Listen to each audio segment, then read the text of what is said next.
Hey guys, this is Danny Boy. This time around, we'll be using the Katana. So this is my live fire series. I'm going to demonstrate this weapon in actual combat. If you'd like to see the weapon in more detail, its accuracies, varying ranges, and comparisons, and whatever, check out my target practice series, and there's a link there for you if you're interested in that.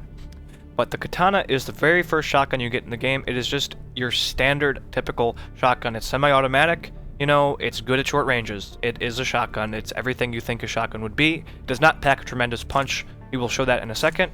As far as mods go, I would definitely say go with the damage mod. As with most weapons, generally more damage is always a good thing. This weapon is not incredibly high powered. A damage mod, especially for a shotgun, a damage mod is very helpful. So I would go with the damage mod. I would not use a choke with this weapon. It does not make a significant difference. It's not going to allow you to really increase the weapon's effective range. This is a weapon that you want to use at point blank range and short range. Beyond that, probably not a good idea. Period. With cover or anything, you don't want to bother. So I wouldn't waste time with a choke. If you're really into melee, sure, you can go with the blade attachment. That's purely up to player preference. If you want to go with the melee build, go for it. As far as spare shot versus shredder goes, with this weapon, I would probably go with spare shot, actually. I mean, I almost would say I would consider a shredder mod just for, you know, a little bit, like, theoretically extra damage or something. Make it a little more effective against shielded opponents. Shielded opponents are a prime difficulty for shotguns. You know, you don't stagger a shielded opponent when you fire with a shotgun, so bypassing that, killing them faster, could certainly be useful. I would say of all the weapons out there, you know, you might actually want to try a shredder mod. It could be helpful. But I wouldn't really use it for piercing cover. That's not going to help for the most part. Very few instances where you'll be at point blank range on cover with an enemy on the other side, and in that case you could sync kill them with a melee attack anyway. Really, I mean, this is not a long range weapon. Shooting cover with this thing is going to be pointless, but if you want to be a little more effective against shielded opponents, I would say you could go for it. But because of how many shots it takes to take an enemy down, at least with the baseline weapon, after upgrading and ammo powers and whatever, might not be as big of a deal, but for now, spare shot capacity is actually very helpful. And I will be using spare shot capacity just to increase the longevity of the weapon and allow me to showcase it longer. And again, this is insanity. You know, this is all on insanity, so keep that in mind. Alright, let's get to fighting. So as you can see, even with the spare shot capacity, this thing only has 23 shots in reserve, 5 shots in the clip. It does not have much ammo. And, you know, just to give you a quick glimpse, yeah, this, even from cover, mid-range, way too far away for this thing, not gonna happen. Even short range is really pushing it. You should only be firing from short range, generally, just behind cover and to chip away an opponent to finish them off, but not to do, you know, a lot of damage. See if I can close. And, you know, just to show how many shots it takes on meat shots.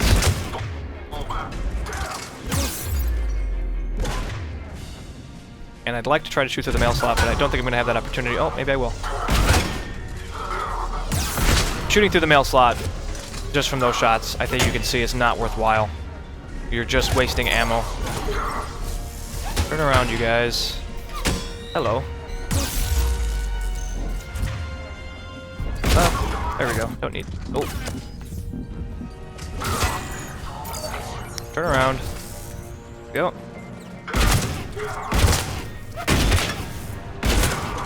A lot of shots. I mean, this thing just is not high-powered at all.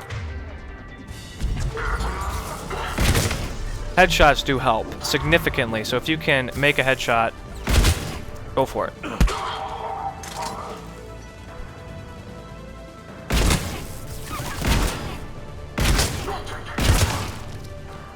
But even with headshots, I mean, you're still going to take at least 2 shots for, I mean, if they're good headshots. For poor headshots, it's going to take 3. Alright. This is problematic.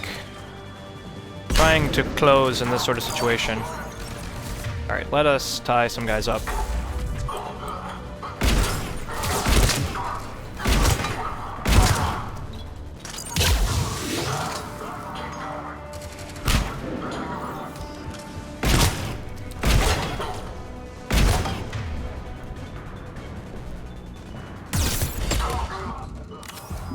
No.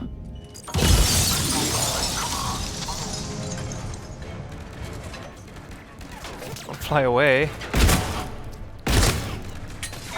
And I'm out of ammo, unfortunately. Alright, guys. yeah, I mean, I just don't have enough ammo to really demonstrate this weapon.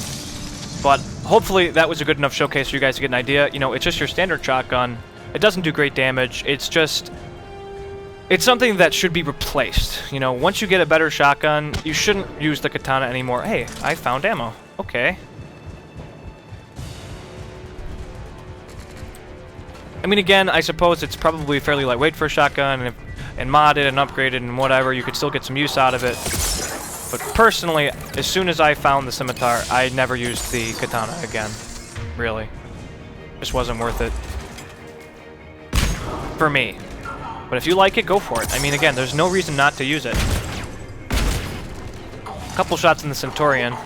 So, I mean, it's a shotgun. It's not tremendously good against shields or anything. You know, shields are generally the bane of a shotgun user because you don't stagger, and staggering is important for survival.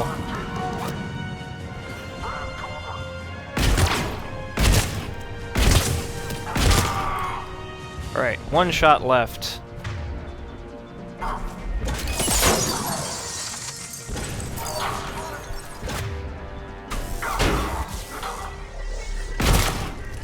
Alright guys, well, that's it for me. Now, this was my live action series, rather live fire series. This was on Insanity, this was the Katana standard shotgun. Thanks for watching.